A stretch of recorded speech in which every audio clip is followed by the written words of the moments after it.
Anthony Fauci, everyone's favorite villain or superhero, I don't think there are a lot of us who see him as in between, is back on the stand now in front of a House committee that's probing how he handled COVID, but really his dishonesty in responding to congressional inquiries over the past few years. A couple of headlines out of it have been, number one, because we've seen correspondence leading up to it, but today's the hearing.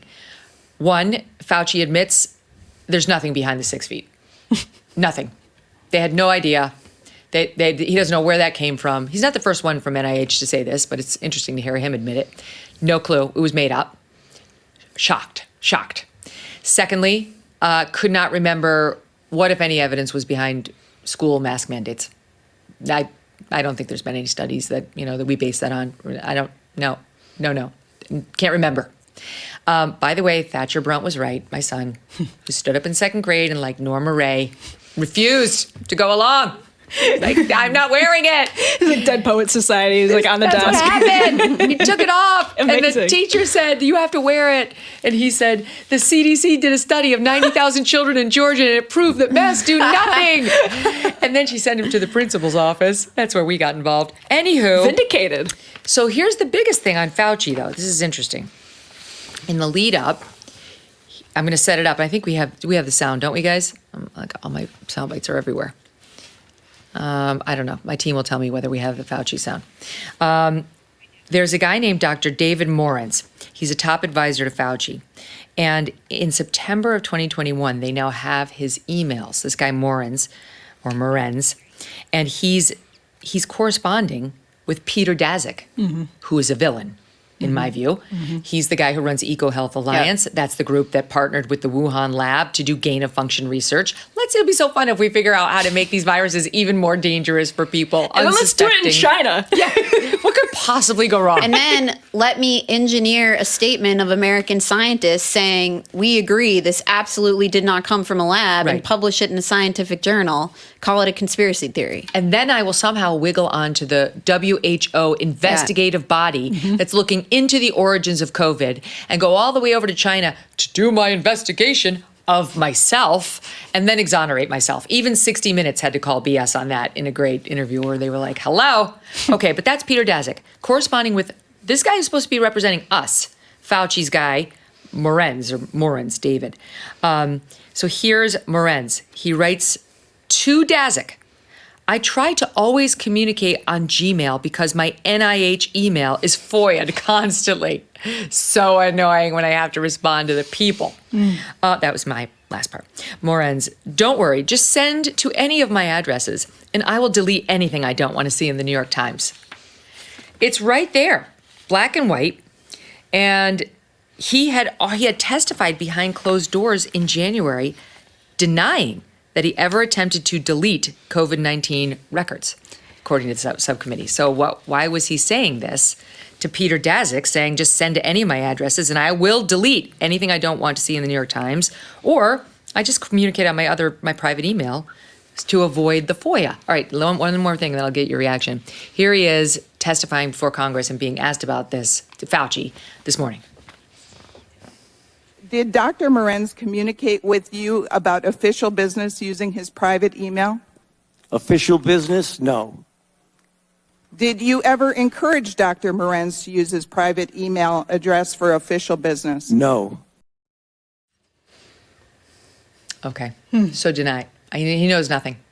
My favorite thing about this is that Morens is patting himself on the back in writing about how clever he can be to avoid FOIA. But he's putting it in an email that can be forwarded. It's so perfect. Like he really thinks highly of himself, but he can't even avoid FOIA because he's writing it down. It reminds me of that guy Biff in Back to the Future, right? Was Mr. Potato Head, wasn't that it? Or no. I'm quoting the guy from War Games. Remember that guy? You're too young. War Games?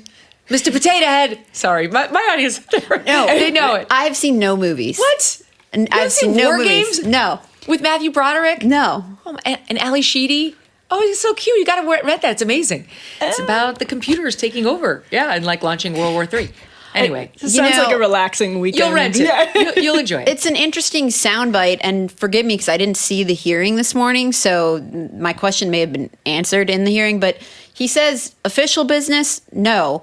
I'm curious, what would Dr. Anthony Fauci's distinction between official business and unofficial business be? And would he consider emails about how to evade public records requests official business or unofficial business?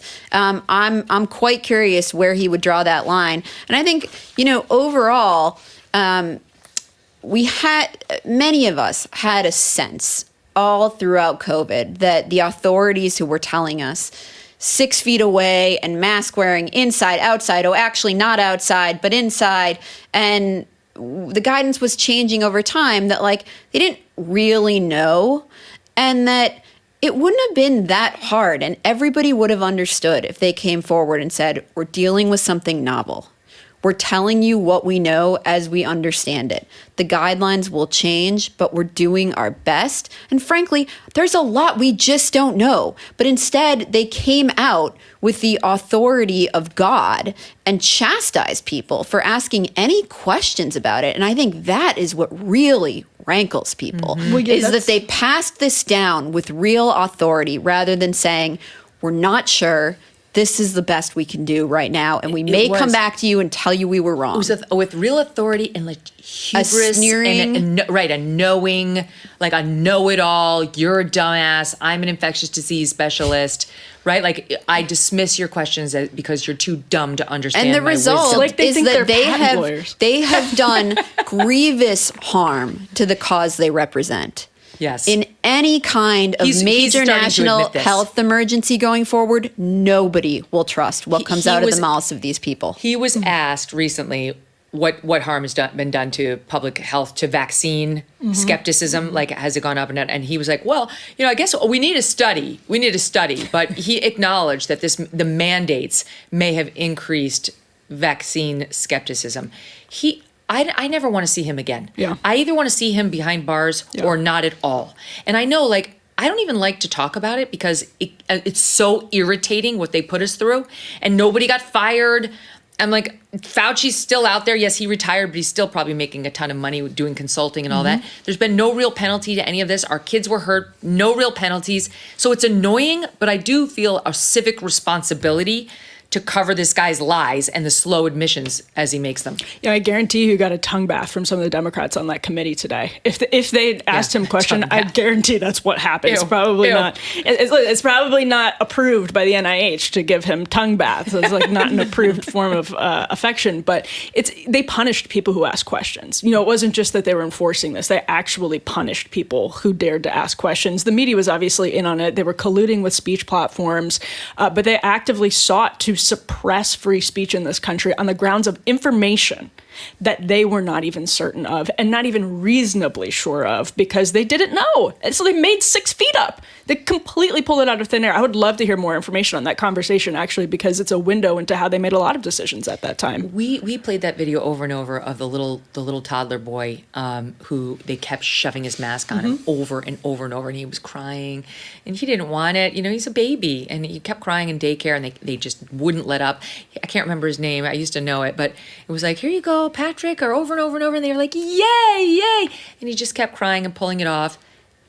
He doesn't remember how we got to mask mandates for children. Doesn't remember the data that supported that because there were none.